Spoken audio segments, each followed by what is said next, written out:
Hello everybody, this is Whole Night Podcast. I'm your host Austin, my co-host is Mike. Happy Friday. We got a big show on this episode. We got Sophia Temperilli. I hope I said it right. Yeah, you're good. Thank you for having me on today. It is very great to have you on. Let's get right into horror news. The 20th Century Fox Television developing Buffy the Vampire Slayer the reboot. I don't think that's going to work out. I don't, because the original Buffy, she was good, but I don't know if it's going to work out. Zombieland 2 comes out October 11, 2019. Really? Oh, yeah. I did not know about that. They're taking their time with that, aren't they? Yeah, hopefully he finds his Twinkies this time. Yeah, right. Well, is that a 20th Century Fox thing? Yeah, I guess. They love doing that. They just busted out an X-Files with Zombieland, I guess. Yeah, Stephen King's From a Buck 8 is the latest novel to hit the big screen. I can't wait to see that. Chris Hardwick returned to AMC Talking Dead after sexual assault investigation. Don't want to talk about that. It's a family-friendly show, and I don't want to talk about that. Funko is releasing Pennywise and Beetlejuice cereal. Oh. That's gonna be. They always release Freddy Krueger cereal. You can get Fly Store or any other types of stores. E-Demon heads to theater and VOD this September. I don't know what E-Demon is. It sounds cool. It's always kind of strange to me when they market really scary things at kids. I'm like wondering what kid recognizes Pennywise and then why would their parent anyway. Yeah. Sorry. Pre-production has begun on 6 Alien Universe short films. Once pre-production wraps up in October, production on the shorts will be begun, and they're expected to arrive in 2019 in time for the 40th anniversary of Alien's theater release. That's gonna be sick. For all you Sigourney Weaver fans out there. Oh yeah. Liv Tyler, who's related to Steven Tyler, his daughter, might play Andy's mom in a Child's Play remake. What? Yes. You say Liv Tyler, I'm there. I mean, it doesn't really matter if it's Smurfs, I don't care. Do you imagine Smurfs on Chucky? I could, you let Tim Burton redo Smurfs, and I bet you it would be amazing. I'm sorry, go ahead with your news. Smurfs meets Beetlejuice. Dude, I can't even. We would spend half an hour talking about that. Keep going, dude. Yeah. Yeah, probably will. We have. Okay, it says in my notes that Sophia, she's the ghost host on LiveParanormal.com. Now that's kind of cool because I love paranormal cool stuff. I'm all into paranormal. I mean, true fact. I do hear voices in my head. Do I respond to them? Yes, I do actually. That's your conscience, buddy. That's. Now we're talking actual paranormal here, like real. I don't know if it's paranormal or not, but I just hear voices in my head. Are you your show it's legit, paranormal? Yeah, for sure. I've been in the paranormal since I was 8, and so I've been in the field for 11 years now, and I've been a radio host since I was 12, and every week I interview, knowledgeable people within the field. I would say experts, but it's very hard to put expertise on the paranormal. But I interview demonologists, paranormal investigators, teams, people that you've seen on TV with it, like the Booth brothers, and all sorts of really cool people. Oh, I'm geeking out right now. That is such a dream job. How cool. I gotta interrupt you, Mike. Now, Sophia, before I get to the questions, what is a demonologist anyway? So a demonologist is basically someone who has a lot of knowledge about demons and basically kind of has, because with the paranormal, people mostly deal with ghosts, but there are darker sides to the paranormal, and that's someone who really just has kind of an expertise with that specific area of the paranormal and is able to know a lot about demons and the darker side and just how to go about stuff like that. Now, go ahead, Mike. I'm sorry. Do you find that what percentage? Is there a good number of those people who are also religious experts? Yeah, a lot of demonologists are religious based. Right. I mean, there are bishops that also kind of do like the demonology side with the exorcisms and stuff. So there is a very large portion of demonologists that are very faith-based. Fascinating. I love it. Now that reminds me one time. Now, this is a true story. One day, long time ago, it was Friday the 13th, I was watching a late night movie, was called Evil Dead, the remake. It was witching hour at 3 a.m. in the morning. I heard a knocking on my door. My parents were asleep. I opened my door. No one was there. Dude, so you watch horror movies all the time. Why did you open your door?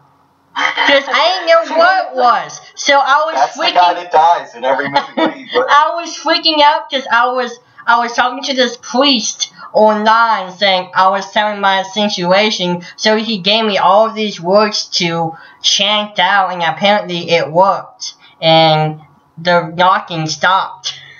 We actually had my condo flooded where I used to live when my wife was pregnant, and we had to rip everything up, and as we're doing the remodeling, there was footsteps that were so loud inside our condo that she called me from her car crying one night when I was bowling, and I came home mad. I had sage, and I made her go to her friends, and I had it out. I turned all the lights out, and I burnt the sage and walked around, and I had it out, and said if anything had anything to pick on me, don't pick on her, and if that wasn't positive, to leave, and we never had that problem again. But I'm telling you, that's an honest to God story. Now, that's really weird. And cool. I mean, no, it happens when you remodel. I mean, Sophia, I bet you can verify that when people remodel houses and things, that conjures. I don't want to say conjures. It seems to ramp things up. Yeah, I was definitely going to mention that. With a lot of like home remodels or just anything you do that's kind of significant, there, it's not all the time, but sometimes you actually do get ramped up activity or activity actually starts. And it's believed to be just because the ghost remembers what the location used to be like. So with the changes going on, it kind of stirs up and, it changes the atmosphere. There was more or less, it seemed residual for the most part. Like, I think the person who lived in the condo before us, it was a really not a good guy.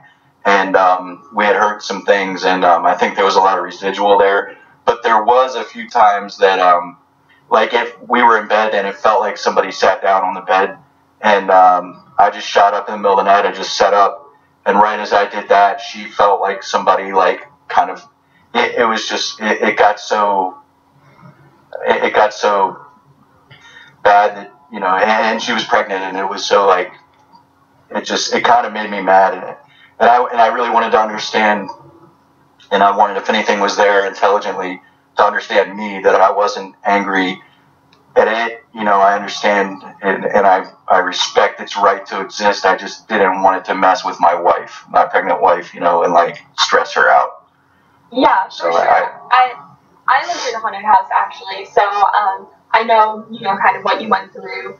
Mine wasn't residual, but it was definitely not a nice presence. And yeah, the ghost was focused on females, so my dad never really experience any of it, and except for this one night because he has long hair. He went to my loft bed because I was being watched while I was sleeping, and that's the only time he ever felt any activity. He felt like he was being watched because they thought it was me. You can feel it. You can't explain it to somebody, and there's people that are gonna say that we're crazy, but you can really feel the energy. Sorry, Austin. Let's get. I still ain't gonna end you up. Let's get right to the questions. Number one question: what is your favorite horror movie? See, that's a very interesting question for me. I actually don't. I've seen a few horror movies, but I don't actually watch horror movies. I knew you were gonna say that. Yeah. I do, because I just kind of understand that your respect for it is on a whole different level.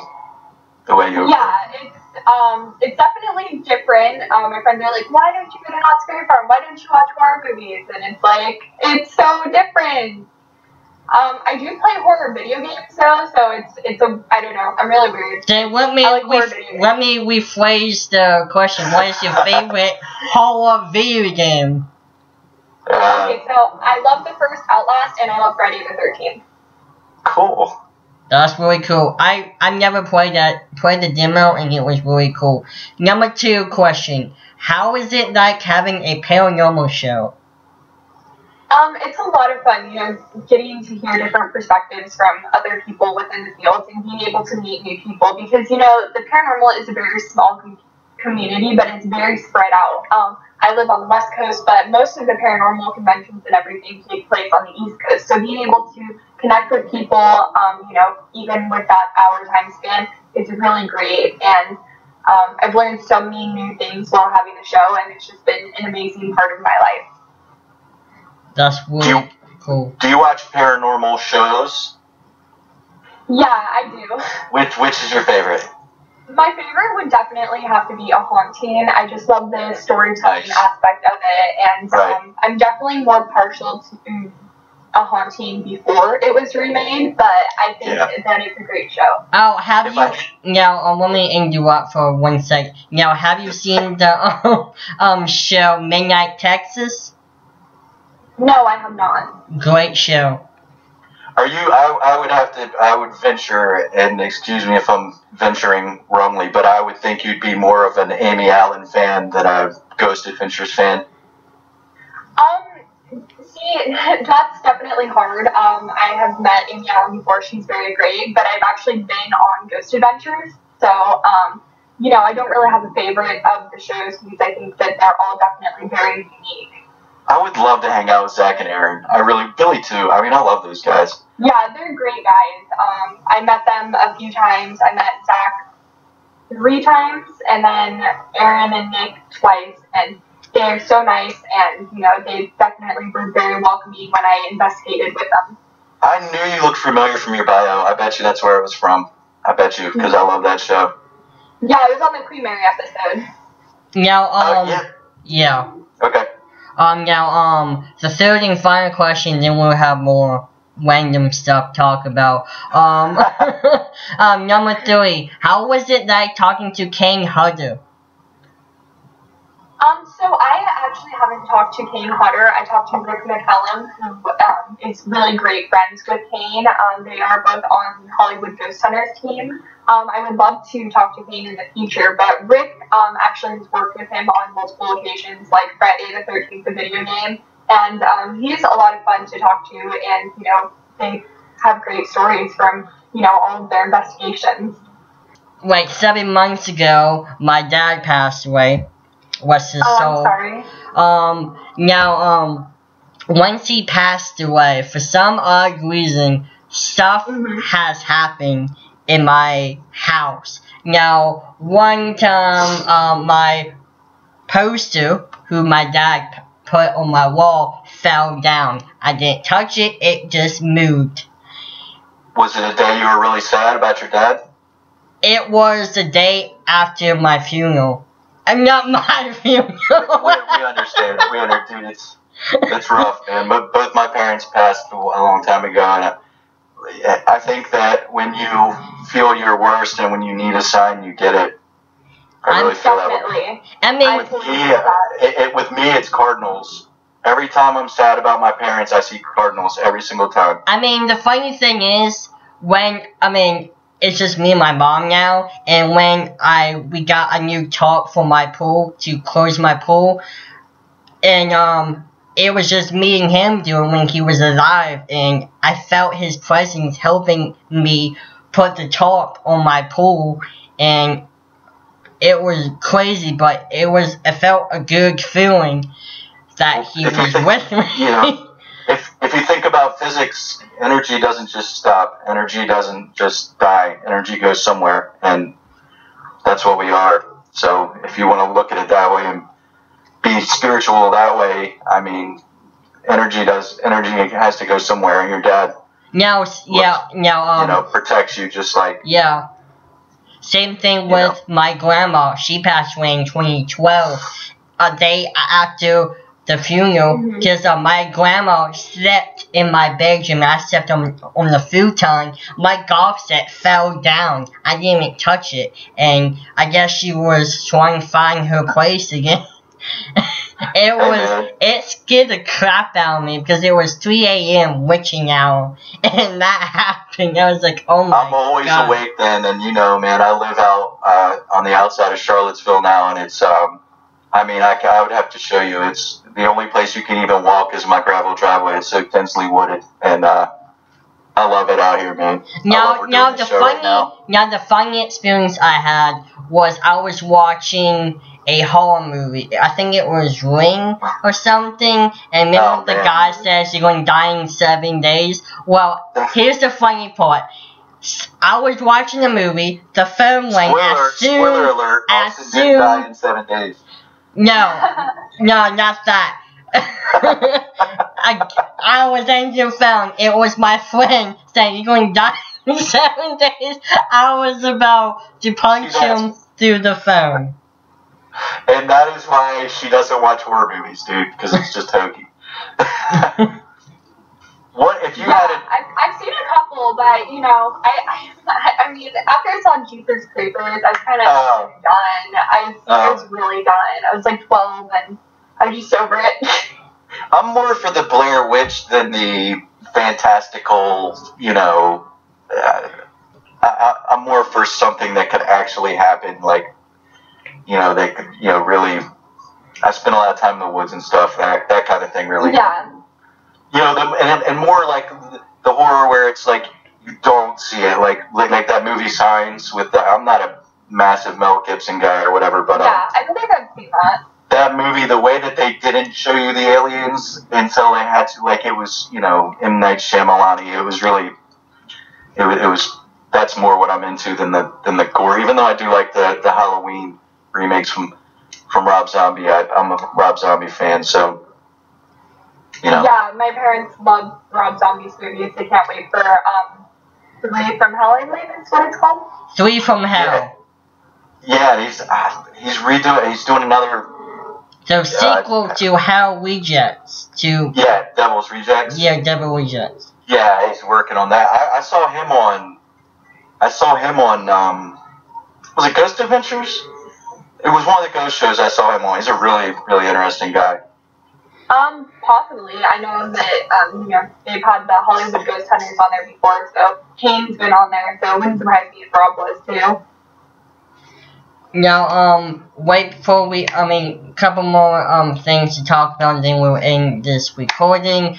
First of all, before I end this recording, let's see, what I was about to say. Damn. Sophie, where can people, find you and hook up with your show and follow what you're doing?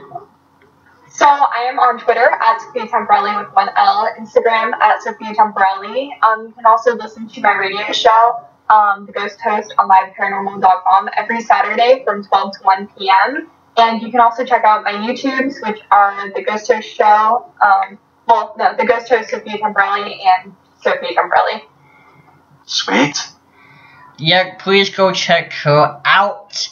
And now, some breaking news we gotta have on Whole Night Podcast. got interrupt last time. Whole Night Podcast, 11 episodes away until season 2 season finale, which will be October 19th with Tom Ferretti, who is in the original Friday the 13th movie. Hopefully he shows up for this for the interview. Anyhow, season 3 has officially been announced on right now. It will be season 3 next season. So Whole Night Podcast has been renewed for season 3. Congratulations, sir. Yeah, congratulations. Happy when you have me guest host, man. We've had such cool guests. Oh my god, last episode was Bobby Wild. Oh my god. This is she was a doll, and I loved her, but I love this episode because this is the kind of paranormal I'm into, where it's like where someone approaches it from a logical point of view and actually respects the not that Bobby doesn't. We didn't even speak about that with her. She was in horror movies and Pinhead and that, but I'm so fascinated in the actual investigative, the real, legitimate, you know what I mean, science of it. I would love nothing more than, besides curing the main diseases or whatever, you know, I think the biggest thing ever would be to prove the existence of paranormal, even though some people would never believe it, even if you did. I mean, paranormal is with my strong area of expertise. I mean, I know a little bit of paranormal, but I'm a huge fan of, like, different types of demons and stuff. Not like I'm a gothic or anything, I'm a Christian, but... I'm a huge fan of... I mean, not... He shall remain nameless. Relax, Snape. For Pete's sake. Yeah, you know, we could do a whole episode, I'm sure, just on people that have been found out to be less than genuine when it comes to their findings and what they represent themselves as in the paranormal world. But I do enjoy the legitimate hosts and shows and bloggers and people that have a healthy respect for it and aren't just trying to sensationalize and make themselves look, you know, some sort of way. Yeah. Well, thank you. Yeah. Great being in the field. Now, final thing, please check us out on YouTube, Facebook, Instagram. Please join our family of Whole Night Podcast on our Facebook group, Whole Night Podcast.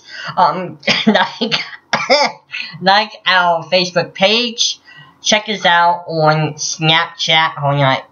And please check us out on our Instagram page, Whole Night Podcast.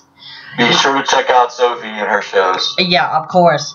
Check her out. Smash, as my son's YouTube channels would say, hey, go smash that like button. Subscribe. Jacksepticeye. Smash that like button!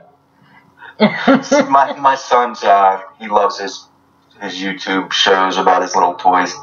Yeah. I watch Creed. And they're always... in Jacksepticeye. That's and they're always going, smash that subscribe button, and Cameron says it and it cracks me up. Anyway, please check us out. Stay scared, be alive, and may the force be with you. Spooky Friday.